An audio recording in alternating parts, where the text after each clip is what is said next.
John here, guys, and today we are talking about the Emax Mini Magnum 2, the F4 32-bit all-in-one stack with smart audio and 35 amp ESC. Now, if you've been watching my channel for a while, you know that the original Emax Magnum along with the Hobbywing stack were crowned the easiest to build stacks of 2018. Now here is the original Emax Magnum stack right there in all its glory, and it was the easiest. It comes like this. All you have to do is solder up your XM Plus receiver that came in the box, and it is so easy. You just have your 12 motor wires and your 2 power leads, and that's it. So can it get any easier than this? But before I jump in, let's cover the downfalls of the original Emax Magnum. Those downfalls were that it used a pin system, which is fine for some, but if you are racing, you know that those pins get destroyed in a few hard crashes, and they connect the ESC to the flight controller right here, and it becomes quite unusable at that point. Also, the VTX and receiver, once soldered up, are also hard soldered pinned on there, and this particular Emax Magnum stack simply had an issue where the receiver was no longer working. The rest of the stack should have still been good, but I just could not get that thing off for the life of me.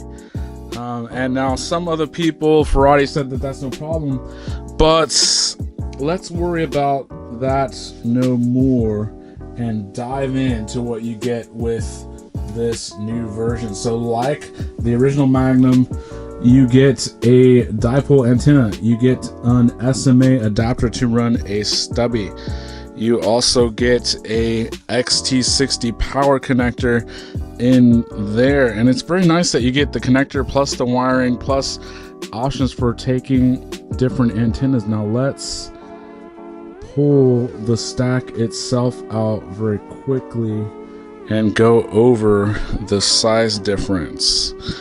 Look at how nice that looks. Very nice indeed. And this thing is tiny, guys. It is a 20 by 20 stack.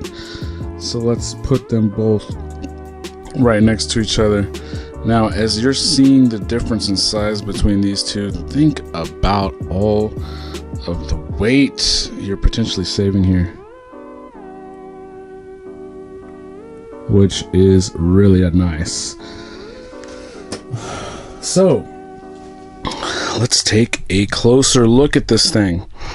What do you notice right off the bat about the new version? Well, couple of main differences. One, the motor wires are now on the sides where you have only the 2 power leads going out the back, which means that depending on how you orientate this, you either have your power leads coming out the back or you have them coming out of the side like this.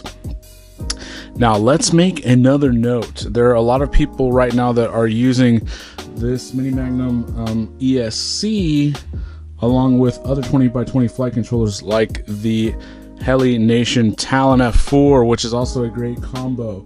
Now people noticed that if they were orientating a VTX on top that had an MMCX connector, and that MMCX was riding right above these 2 caps, that was causing some interference, so just note that. But if you're using the entire stack like this, what's one thing you notice? It now has a harness connecting the 2 boards, which is really nice. No need to worry about those hard hits breaking apart the 2 layers.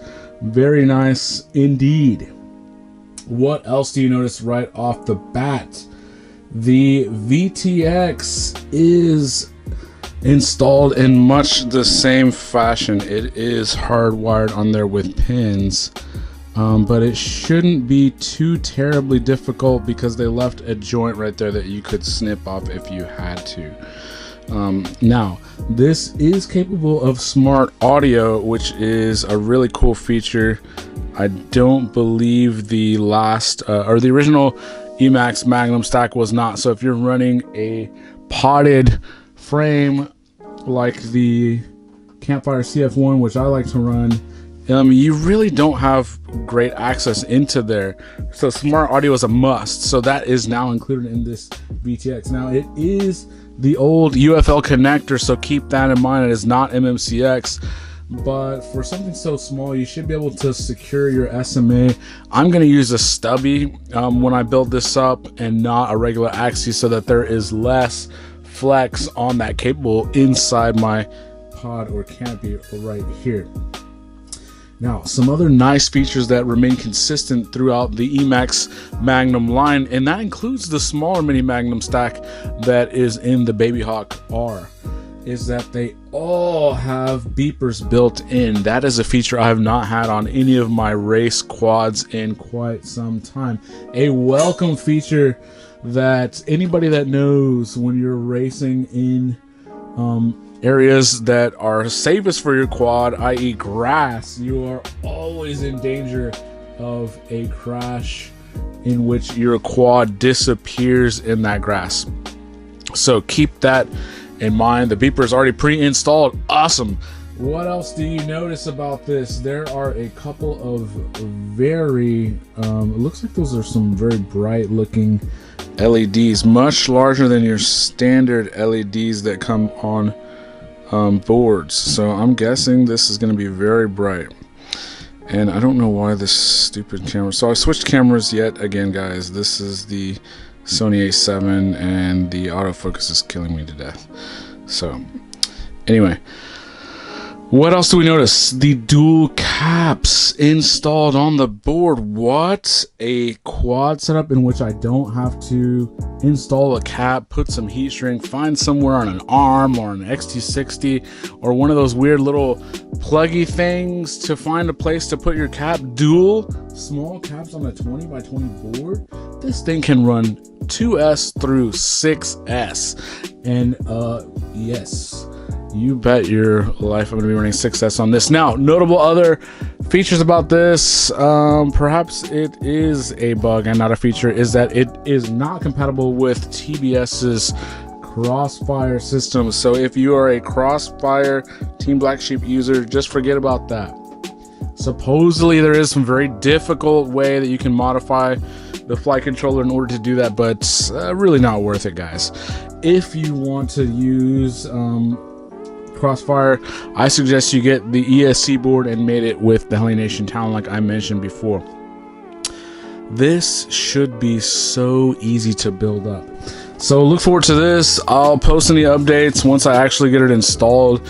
I'll maybe do a long-term review or something short like that. Just wanted to get this out there, guys, let you know that it is an excellent option. This comes in at $100 for the ESC, the flight controller, and the VTX already all set up and installed. Your requirements are starting up your power leads, your motor wires, caps already done for you. So then you just need 3 for your receiver and 4 for your camera, and you are good to go. Thanks, guys.